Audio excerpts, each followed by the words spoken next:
వల్ల వరదలు రావడం జరిగింది.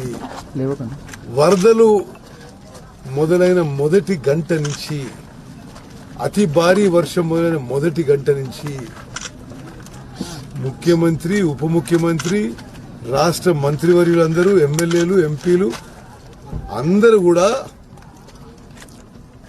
ఇమ్మీడియట్ గా వార్ ఫుటింగ్ లో పనులు మొదలు పెట్టాము. కొన్ని 10 ఏళ్ల నిర్లక్ష్యంలో ఇరిగేషన్ శాఖలో ప్రాబ్లమ్స్ ఉండినవి. ఇప్పుడు మీరు బ్రదర్, నేను ఏమంటారంటే మిమ్మల్ని రిక్వెస్ట్ చేస్తున్నా, మీరు పోయేటప్పుడు ఆయన పెద్ద మాటలు మీరు రికార్డ్ చేసి చూపించిన, నేను అందులో ఆ వీడియోలు కూడా చూసిన.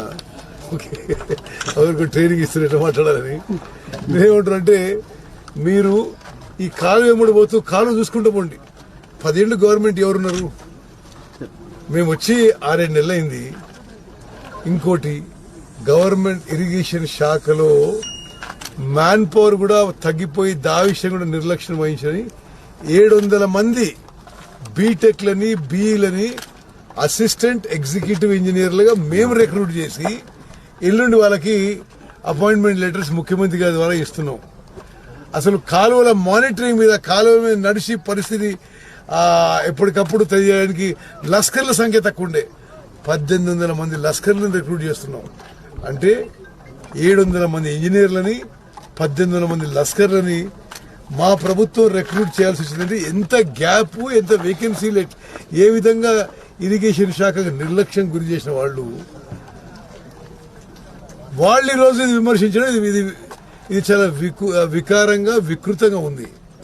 ప్రకృతి వైపరీత్యాల వల్ల, అతి భారీ వర్షం వల్ల జరిగిన నష్టంలో ప్రజలకి నష్టం జరిగింది. మేము బాధపడుతూ, చింతిస్తూ ఎంత మేరకు సాయం చేయాలో యుద్ధ ప్రాతిపదిన ఈ ఫ్లడ్ రిలీఫ్ మెజర్స్, ఈ ఫ్లడ్ డ్యామేజ్ రిపేర్స్ చేపట్టాము. ఈ కాలువలు ఎట్లున్నాయో మీరే ఒకసారి అట్లా పోతూ చూసుకుంటూ పోండి. అంటే నేను దారిలో వస్తున్నా, ఆడ ఈడ చాలా, ఎందుకంటే 10 years no maintenance at all. Man power లేదు. ఇప్పుడు మ్యాన్ పవర్ వాళ్ళు చేసిన లోపాలకి కవర్ చేయడానికి మేము వచ్చిన తర్వాత 700 మంది ఇంజనీర్లని ఏఈలుగా రిక్రూట్ చేసి, అదేవిధంగా 1800 మంది లస్కర్లా రిక్రూట్ చేసి ఎల్లుండి జల్ సౌదాలో ముఖ్యమంత్రి గారు అపాయింట్మెంట్ లెటర్స్ ఇవ్వబోతున్నారు. మీరు చేతనైతే ఈ ఫ్లడ్ డ్యామేజ్ రిపేర్స్ లో సాయం చేయండి. లేకపోతే మీరు అట్లీస్ట్ ఈ వార్ ఫుటింగ్ లో చేసే పనిని మీరు మరి అందరు కూడా, స్థానిక రైతులు అందరు కూడా, నాయకులు అందరూ కలిసి చాలా కష్టపడి రాత్రి బౌలు పనిచేసారు. మీకు చెప్పాలి, మీరు చూసిండ్రు ఫ్లడ్ లైట్స్ పెట్టి పనిచేసినాం. రాత్రి కూడా ఫ్లడ్ లైట్స్ పెట్టి పని చేయించినాం. మరి ఈ పనులు పూర్తయ్యే దశకు వచ్చినాయి. రేపు పూర్తి స్థాయిలో ఎన్ఎస్పి లెఫ్ట్ కెనాల్ కి నీళ్లు వదిలిపెట్టబోతున్నాం. ఓకే, ఈ విషయం సారాంశం మంచిగా అర్థం చేసుకుని మంచిగా పని చేసిన అప్రిషియేట్ చేసి రాయండి. గతంలో ఒక వీడియో మీరే విడుదల చేసుకుంటారు, ఆయన అట్లా చెప్పు, ఇట్లా చెప్పు అని. అట్లా వద్దు.